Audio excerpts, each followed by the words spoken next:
Felicia Browne. We're going to her in a moment. Sheila Rampersad, published in the Trinidad Express on July 3rd, Sheila writes, "The guiding principle for journalists is no longer whether private lives of politicians should be scrutinized by the media, but the areas being scrutinized germane.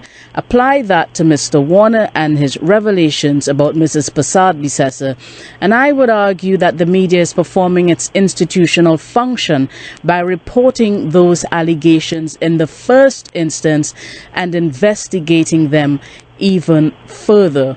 On the line, we have Felicia Browne. Good morning, Felicia. Good morning, Marcia. How are you? I am good. Welcome to the program. Thank you for having me. Yeah. Good morning, the region. Yeah. And how is California out there? It's always cold, a little foggy, but very much a beautiful place as well. Yeah. All right. Now, did you have sex with her? Did you read that article in the Trinidad Express newspapers by Sheila Rampersad? It's a very interesting and fascinating paper, so we did get an opportunity to have a look at it. Yeah. And what is wrong with Sheila Rampersad? Well, it's a very interesting question, and she has posed. The article in itself provides a strong reflection of our own beliefs about women, particularly women in leadership. It also draws the fact that what have we achieved in terms of development when we look at women and women in the political spaces, and what kind of encouragement or what is the role of the media in terms of how do we perceive women and the continuous advocacy that we've been doing in terms of gender justice within the Caribbean region. So for us, it's really about how do we entertain the media and how it over-sexualizes women, and what can we counteract those kinds of arguments when they are placed in the public forum of that sense.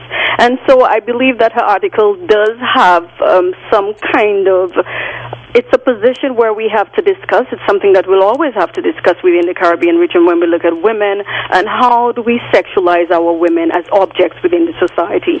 And so the very mere fact, the question, did you have sex with her, places the woman as an objectified object in itself, where we have to start looking at who is this woman, what is the character, and everything else is probed against the woman as opposed to the male. And so the gender imbalances that we see within the Caribbean, within all spaces, not only in politics, but even in the homes and schools, that we have to be very vigilant about what the media is projecting when it comes to women and women's rights. Now, Sheila Rampersad is lifting one of the allegations made by Austin Jack Warner about some trip the Prime Minister made and who she was with on the trip to China. And it's just an allegation. We have no evidence of what he's talking about. He has not brought forth any evidence. And so she references Mr. Warner's comment. She says, apply that.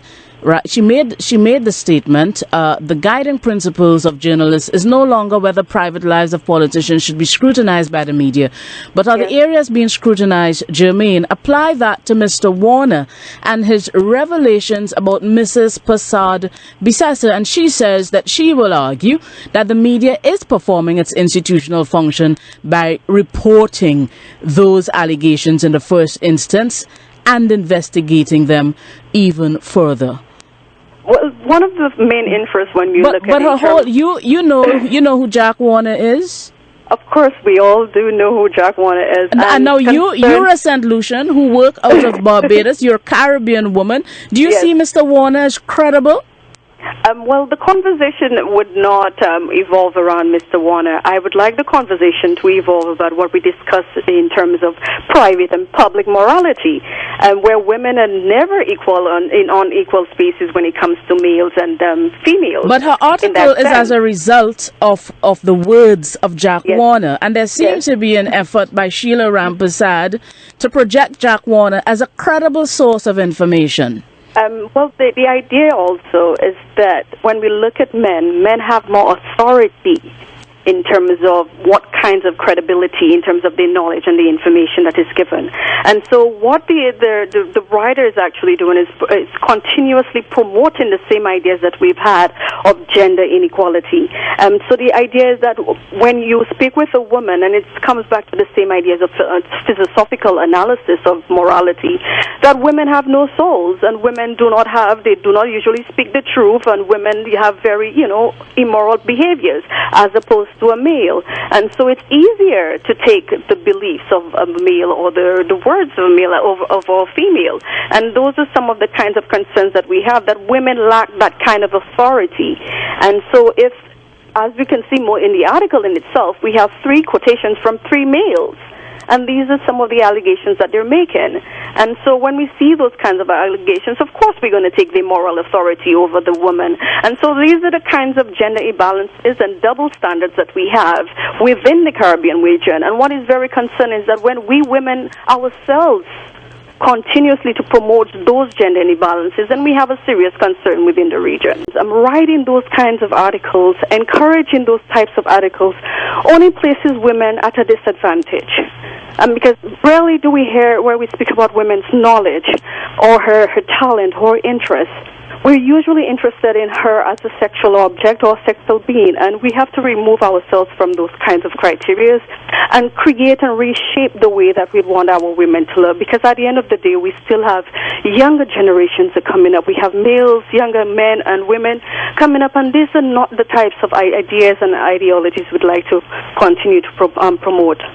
Right. So how much credibility then do you give this article, which has relied on allegations, to bring it into fruition?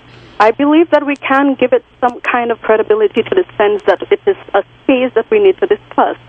That the media has a role and responsibility to ensure that there is equal rights when it comes to both males and females. If we're going to discuss women in those kinds of spaces, if we're going to discuss women having those kinds of moral immorality in itself, why don't we do the same for males?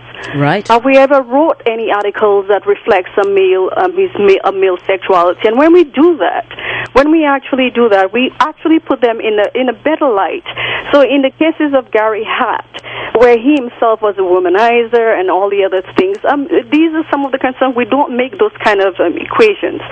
We can also bring up the idea of Bill Clinton himself. Yeah. Where everything else was focused on Monica Lewinsky as opposed to Bill Clinton. Yeah. And so, again, there's that power struggle that will always be there, and we have to be very careful and very aware that these things can have dramatic experiences, not only for women, because, again, we do not have a lot of women in positions of leadership, particularly in politics. Yeah, and of course... And we want to continuously to encourage women to get into those fields. And if we already start targeting the only 2 we have in the Caribbean, that does not say much about us as a region. Yeah, we Portia Simpson-Miller over in Jamaica and Kamala Persad Bissessa. Right, and so we have to... in Trinidad and Tobago. Yes.